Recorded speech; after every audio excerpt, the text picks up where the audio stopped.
today's the day when I'm gonna get started making candy. However, I gotta make some changes first. Got this and this all still from last night from Halloween. So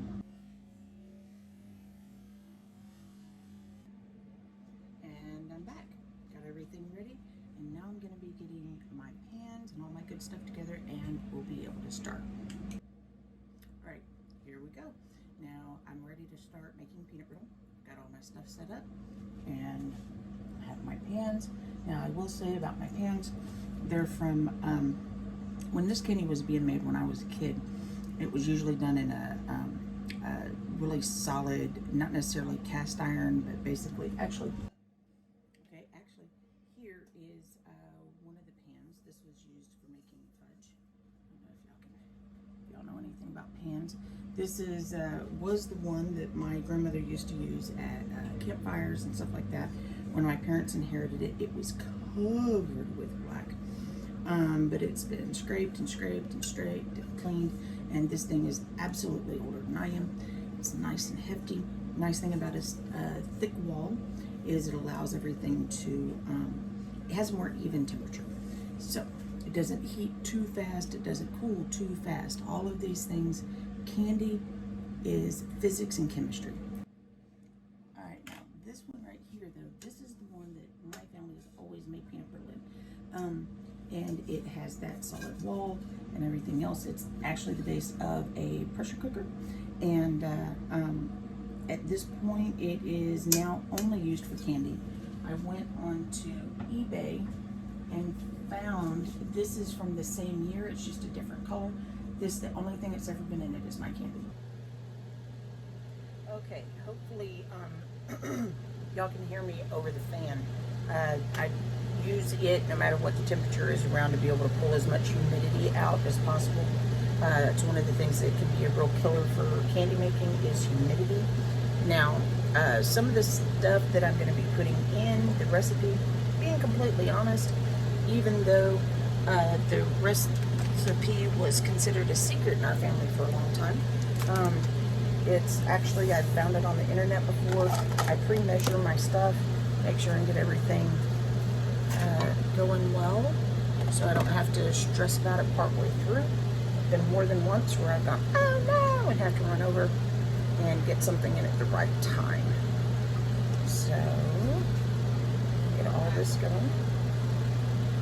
And to start with, the butter and all of that is still off to the side. We don't start with that.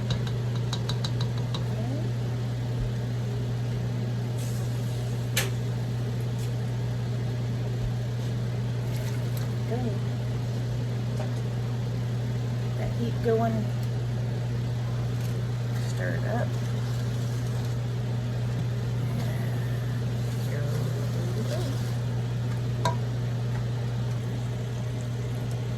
Alright, we got some bubbling action going on. Now we're just watching for the next stage. A little bit of color to it, but we're not quite there yet.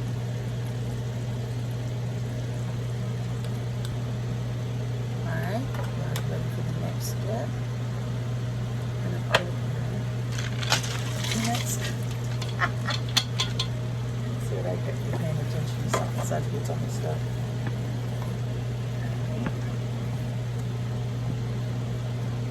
Now hopefully y'all can still hear me pretty good because I forgot to take out my earbud. So let's switch it over to that. Get these extra peanuts up. Hopefully we didn't use very many of them.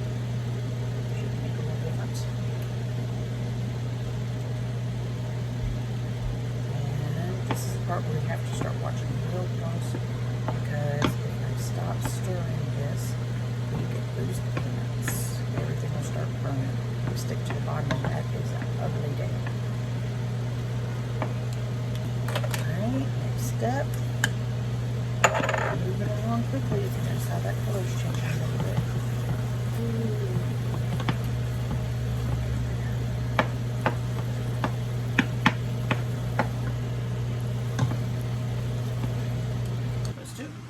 So you're going to get to see a pecan pour instead of a peanut brittle pour. This is like my favorite part of the whole so fun to see it come out like lava. It just spins up so fast. And here we go. So quick. Now, see, y'all didn't hear it, but before I pour, I yell throughout the house, I'm about to pour. Everybody in the family knows you don't come anywhere near me. I've had a few burns on me. Praise the Lord, I've never burned anyone else, but I don't plan on starting today.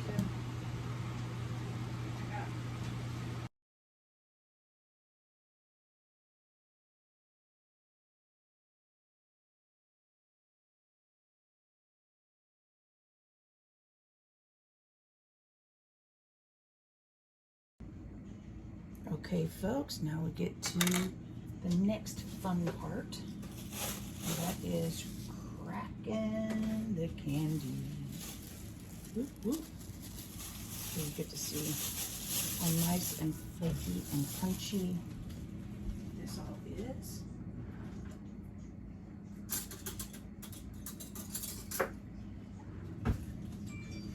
Okay.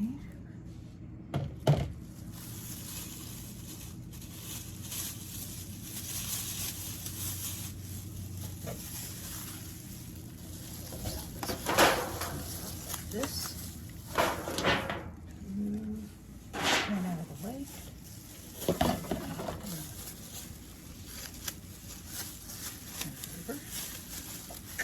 Because otherwise all we'll do is just break those bubbles.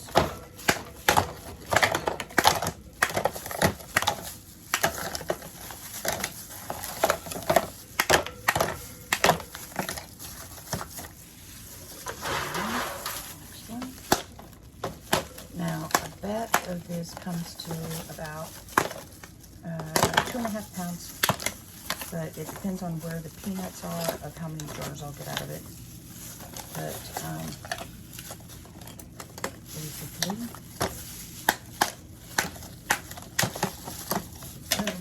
whoops, kind of clean that up. But here, you can see how flaky and crunchy that is, and how easily it just falls apart. Okay, hope you enjoyed watching a bit of how I make my peanut brittle. Oh, if you buy a batch, then you'll actually get it in one of these containers. It's a gallon-sized container.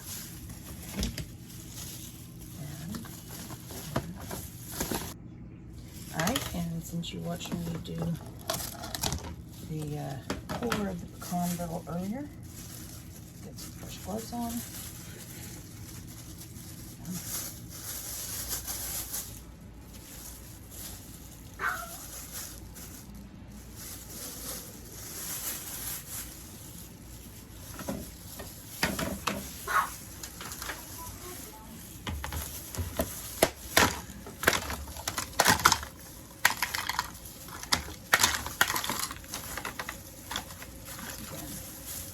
That nice, flaky, right there.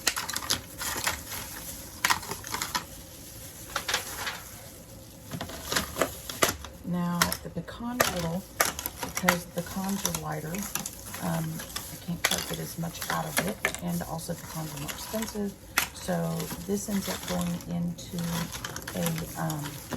a pint-sized jar. Now, a batch of the peanut brittle is $20, but because of the pecans are so much more expensive, it is $30 for a batch of the pecan brittle. But, believe me, very rarely do I have people not come back. All right. Here's this one. Oh, you may notice I've got a liner in here. This is actually press and seal. I put that down just because I've reused the containers, and it helps if we've gotten any humidity in there and things have gotten sticky. It just helps with the cleanup, and then yeah, I still wash it out and everything, so it just kind of helps a little. All right, basically the last step is, now for these, normally I don't usually put peanut brittle in bags because I need it to be able to seal well, but these do have a plastic liner. Yes, it's Merry Christmas paper in there because that's what I've got, and I like to have the white background, especially when I'm using something like peanut brittle. On the bottom I do have the cottage food labeling that's required in Texas. And then what I do is we get our weight going and fill it up. Try to get some various pieces. Usually try to do the ones that have a bunch of nuts in them. Like that.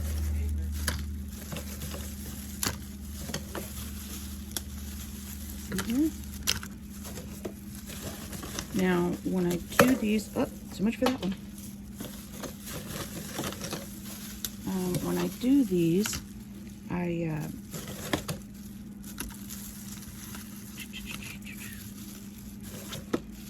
typically forget what I'm trying to say. I weigh them to make sure that they're about the same weight.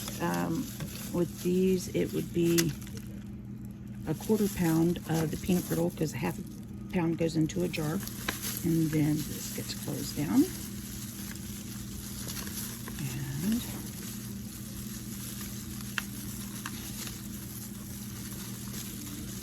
this label.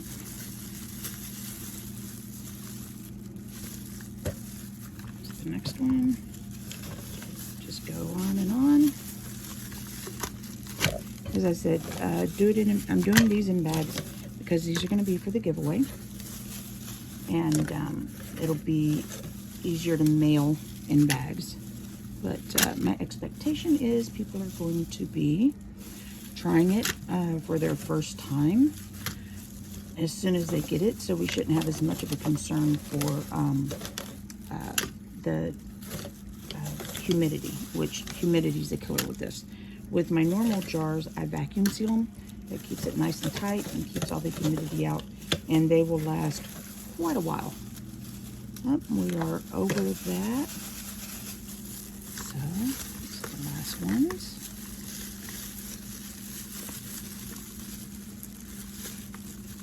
And just a minute, and we will be right back with it all labeled and ready to go.